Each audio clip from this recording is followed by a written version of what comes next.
guardarás mi pacto, tú y tu descendencia después de ti por sus generaciones. Nuevamente, noten que el texto bíblico es sumamente enfático.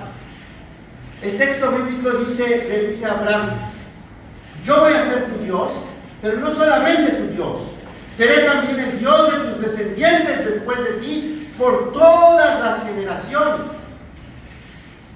De tal manera que nuestros hijos y nuestras hijas están incluidas en este pacto.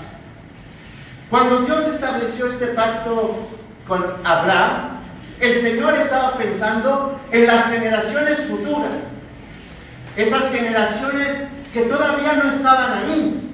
Estaba pensando en Isaac, estaba pensando en Jacob e Israel, y desde luego ese pacto se proyecta hasta nuestros días y nos alcanza a nosotros.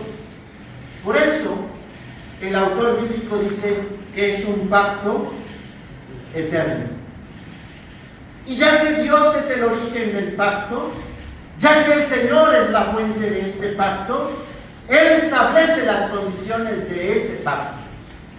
No somos nosotros los que podemos ponernos a discutir con el Señor y a establecer nuestras propias condiciones de cómo queremos nosotros que sea el contrato, de cómo queremos nosotros que sea la alianza. El Señor no le pregunta a Abraham: oye Abraham, ¿quieres que yo sea tu Dios?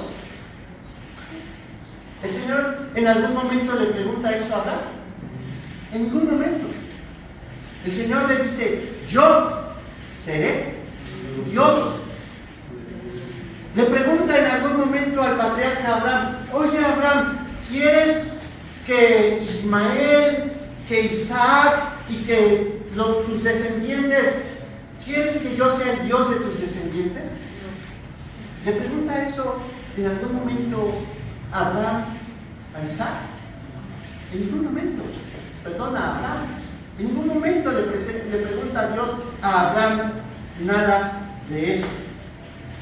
Y el Señor, cuando dice: yo seré tu Dios y el de tus descendientes, también añade: tú, por tu parte, guardarás, versículo 9, vayan conmigo, en cuanto a ti, guardarás mi pacto, tú y tu descendencia después de ti por sus generaciones. ¿Cómo se designa la palabra pacto en hebreo, hermano? En hebreo la palabra pacto se designa como berit. Berit. Y berit en hebreo significa también cortar. La doctrina del pacto es fundamental dentro del entendimiento que el cristianismo tiene sobre las relaciones entre Dios y su pueblo. Lo que da al concepto del pacto su significado teológico más profundo es el hecho de que por medio de él se expresa la relación entre Dios y su pueblo. Dios se relaciona con su pueblo a través de ese pacto. En el catolicismo romano se habla de alianza, pero en el protestantismo se prefiere la palabra canónica pacto. Dice en el texto que ustedes leyeron en Hechos, cuando el apóstol Pedro está predicando, le dice a esa audiencia: porque para ustedes es la promesa, ¿y para quién? Y para vuestros hijos. ¿En qué dos frases muy simples nosotros podríamos resumir el pacto?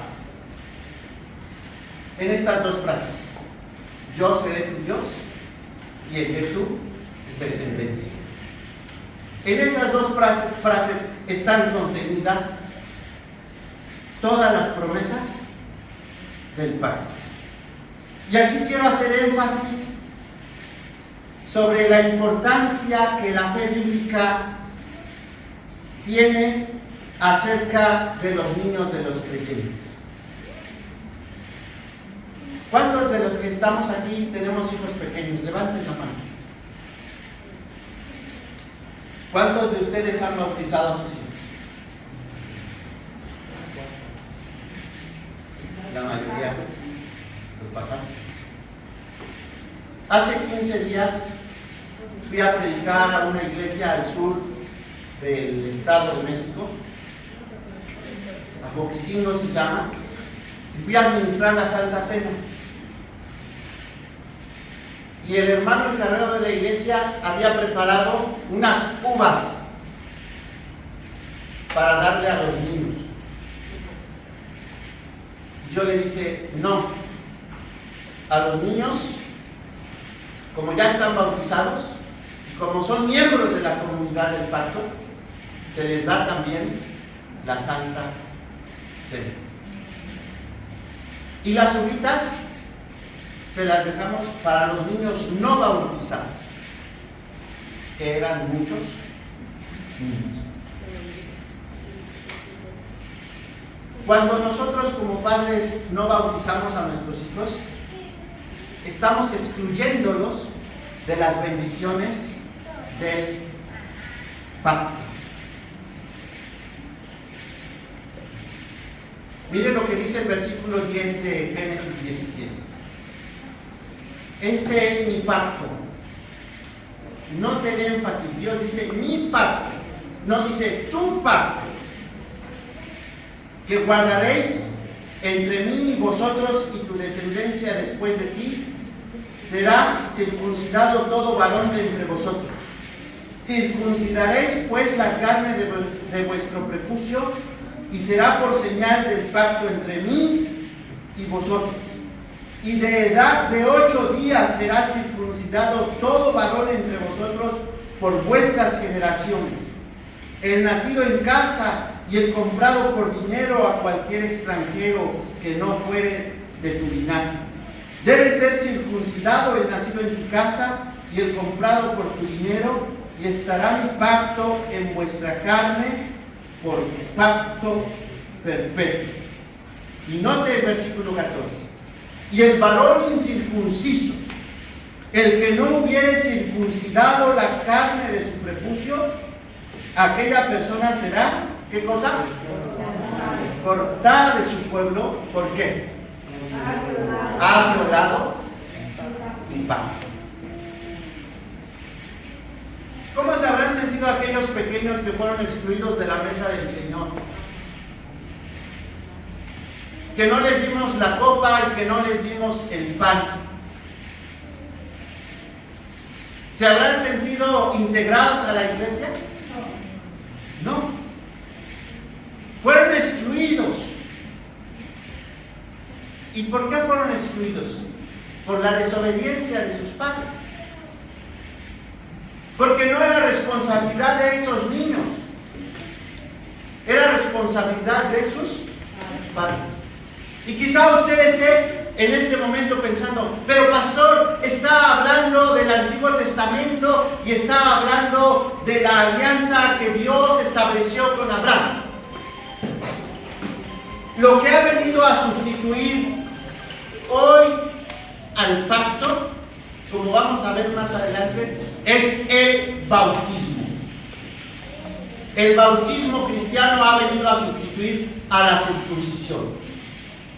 ¿A qué edad era circuncidado un niño israelita? A los 8 días de nacido. ¿Saben por qué algunos padres no bautizan a sus hijos pequeñitos? Incluso algunos padres presbiterianos. Porque dicen, es que él no tiene discernimiento. Es que él debe tomar su decisión. Yo le pregunto a usted, ¿en qué momento Abraham tomó una decisión de decirle a Dios, yo quiero que tú seas mi Dios? ¿En qué momento Abraham tomó esa decisión? ¿En qué momento un niño de 8 días de nacido tomó la decisión de querer ser circuncidado? ¿En qué momento? ¿Sabe por qué Dios estableció que un niño debía ser circuncidado a la edad de 8 días de nacido?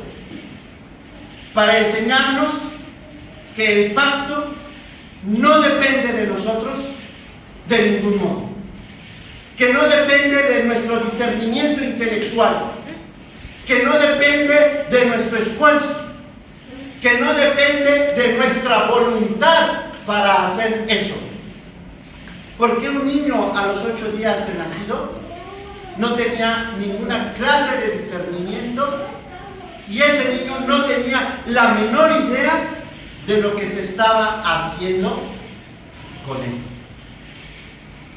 Y dice el versículo 14: y el varón incircunciso, el que no hubiere circuncidado la carne de su prepucio, aquella persona será cortada de su pueblo. Y aquí en hebreo está haciendo un juego de palabras, porque la palabra pacto en hebreo es berit, pero berit también significa cortar, porque esa ceremonia incluía cortar el prepucio, ese pedazo de pellejo que cubre el glande del pene de los varones tenía que cortarse. Y dice que el varón incircunciso, al final del versículo 14, ¿qué ha hecho con el pacto de Dios? Ha violado mi pacto. Los detractores del bautismo de niños dicen que ellos no tienen discernimiento sobre lo que se está haciendo con él. Moisés les responde que a los 8 días de nacido debería ser circuncidado todo varón nacido dentro del pueblo de Israel, sin tener la menor idea de lo que se estaba haciendo con él. No obstante, eso hacía que la criatura entrara en la comunidad del pacto. Un israelita, ¿cómo entraba a ser parte del pueblo de Dios? Por medio de la circuncisión. ¿Qué es la señal de qué cosa? Del pacto. En el Nuevo Testamento, como he dicho, este antiguo pacto sigue vigente. Pero ahora la señal del pacto ya no es la circuncisión, que por cierto solo incluía a los niños. Las niñas estaban excluidas. Las mujeres formaban parte del pacto a través de su padre. En una cultura profundamente patriarcal, como la cultura hebrea, las niñas ingresaban a la comunidad del pacto a través de su padre. En la carta a los Colosenses, el apóstol San Pablo dice que el bautismo ha sustituido a la circuncisión. Vamos a Colosenses 2, en el Nuevo Testamento, la carta del apóstol San Pablo a los Colosenses, Colosenses 2, el versículo 9. Sí, por favor. Porque en él habita corporalmente toda la plenitud de la deidad. Y el 10. Y vosotros estáis completos en él, que es la cabeza de todo principado y potestad. Gracias. Dice que en Cristo habita corporalmente, ¿qué cosa? Toda la plenitud de la deidad. Por cierto, para los que dicen que Jesús no es Dios, aquí el apóstol Pablo está diciendo que en Cristo habita corporalmente alguna parte de la divinidad. No. Habita toda la plenitud de la divinidad o de la deidad habita corporalmente en Cristo. Y cuando nosotros estamos unidos a Cristo, ¿nos falta algo? No, dice el versículo 10, y vosotros estáis completos ¿en quién? En Cristo. Por eso aquí, en nuestros templos reformados, no tenemos ninguna imagen. No precisamos de una virgen, de un ícono, de una figura que represente a algún santo o a Dios. No necesitamos nada de eso, porque en Cristo estamos completos, que es la cabeza de todo principado y potestad. Y miren el versículo 11, dice, en Cristo también fuisteis ¿qué? Circuncidados con circuncisión no hecha a mano, al echar de vosotros el cuerpo pecaminoso carnal en la circuncisión de ¿quién? En la circuncisión de Cristo. Y miren lo que dice el versículo 12. ¿Cuál es la circuncisión de Cristo? Estará usted preguntándose. El versículo 12 nos da la respuesta. Sepultados con Cristo en el bautismo, en el cual fuisteis también resucitados con Él, mediante la fe en el poder de Dios, que le levantó de los muertos. La circuncisión de Cristo es el bautismo cristiano. El apóstol Pablo nos está diciendo que cuando nosotros nos bautizamos o bautizamos a nuestros hijos, estamos haciendo con ellos lo que el Antiguo Testamento enunciaba sobre los hijos de los creyentes, circuncidándolos. Voy a leer los versículos 11 y 12 en la Biblia latinoamericana, una versión católica que dice así: en Cristo recibieron una circuncisión no humana, no quirúrgica. Reina Valera dice no hecha a mano, que los despojó enteramente del cuerpo carnal.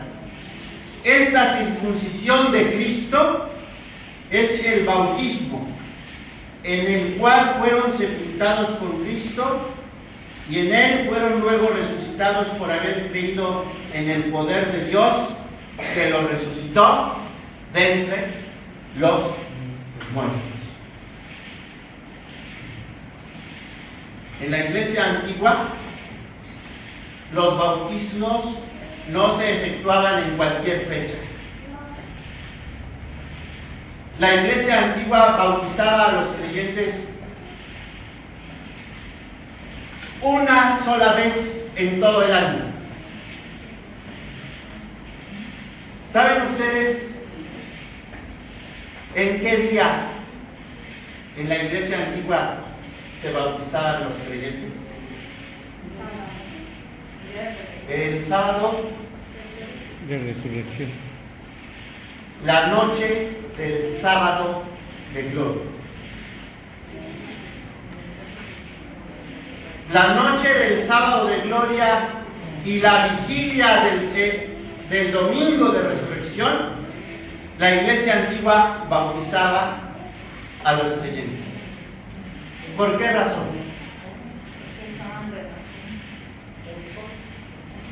Porque el bautismo, según el versículo 12, representa dos cosas. ¿Qué dos cosas representa el bautismo cristiano? Dice, sepultados con Cristo ¿en quién? En el bautismo.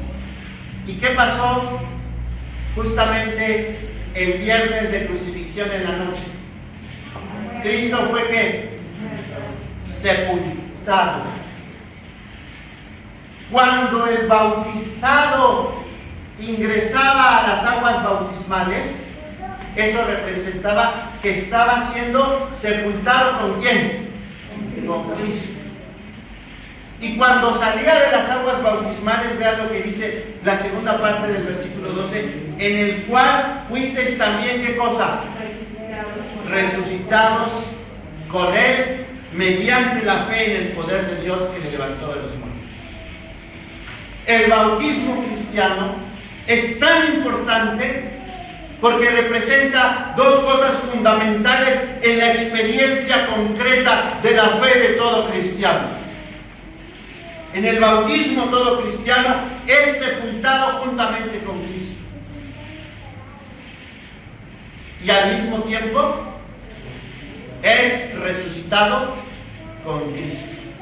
Por eso la iglesia antigua bautizaba a los cristianos entre el viernes de crucifixión y de sepultura de nuestro Señor Jesucristo y el domingo de resurrección, para señalar esas dos cosas. Con la circuncisión que Cristo hace en nosotros, ¿qué es la circuncisión de Cristo entonces? Es la recuperación del pacto, y eso se lleva a cabo ¿en qué momento? En el bautismo. Con la circuncisión que Cristo hace en nosotros, Cristo nos quita la condición natural pecaminosa como seres humanos cuya naturaleza está inclinada hacia el mal. Y entonces, amada iglesia, la circuncisión, el bautismo cristiano, no solo viene a sustituir a la circuncisión, sino que este sacramento señala nuestra propia muerte y posterior resurrección. Cuando ustedes fueron bautizados, dice el versículo 12, fueron también sepultados con Cristo, pero al mismo tiempo resucitaron con Él por la fe en el poder de Dios que lo levantó de los muertos. ¿Cuántos de ustedes creen que Jesús resucitó? Ese es el fundamento de nuestra fe. Todo padre creyente de las promesas de Dios debería bautizar a sus hijos si tiene fe en el poder de Dios que levantó a Jesucristo de entre los muertos. Y el versículo 13 dice, y a vosotros, estando muertos ¿en qué? En pecados. Y vean, ¿y en la incircuncisión de qué? Y en la incircuncisión de vuestra carne os dio vida juntamente con Él, perdonándoos todos los pecados. San Pablo dice que quien no está bautizado está incircunciso. ¿En qué? En su carne. Como padres creyentes, demoraremos en bautizar a nuestros hijos con el argumento de que ellos no tienen discernimiento, de que ellos deben tomar su decisión. ¿Sabe esos padres que dicen que él tome su decisión en el futuro? Quizá ese hijo nunca tome una decisión para bautizarse, porque puede descarriarse, porque puede abandonar la fe. ¿Y cómo va a poder usted orar por su hijo y decirle a Dios, Señor, ten misericordia de mi hijo, si usted no cumplió con el pacto? Si su hijo fue bautizado en la infancia y se llega a descarriar en el futuro, ¿sabe usted? Podrá orar y decirle a Dios: Señor, ten misericordia de mi hijo, ten misericordia de mi hija. Él forma parte del pacto porque está bautizado. Sácalo de donde está y llévalo de nuevo a la iglesia. Usted podrá recurrir al pacto y podrá orar de esa manera al Señor. Para los reformados, para los presbiterianos, el bautismo infantil es posible porque el pacto establecido con Abraham incluía a los niños, como hemos visto. Y en la fe bíblica, nuestros hijos son una simiente santa. Además, y con esto concluyo, el apóstol Pedro, al proclamar justamente el contenido central del bautismo, que es la muerte y resurrección de Jesús, porque ese es el contenido central del bautismo, como hemos visto, ¿qué dijo en Hechos 2:36? Vamos a Hechos 2:36 y con esto estoy concluyendo esta reflexión en torno al bautismo.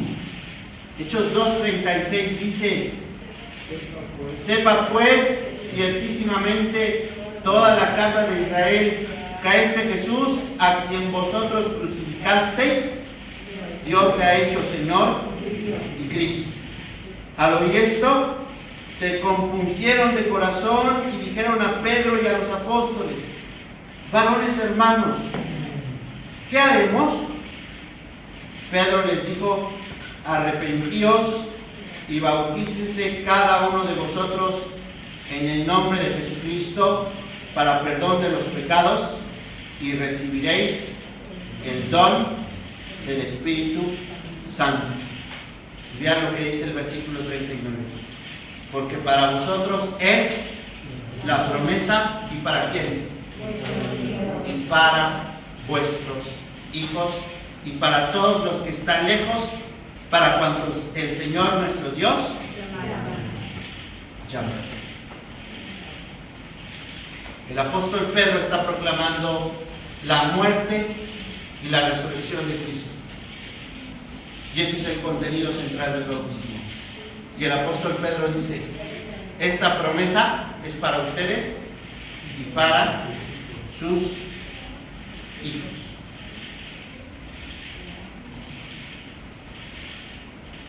¿Qué responsabilidad tenemos entonces ante Dios? Exhorto a aquellos padres que no han tenido la oportunidad de bautizar a sus hijos a que sin dilación alguna los bauticen.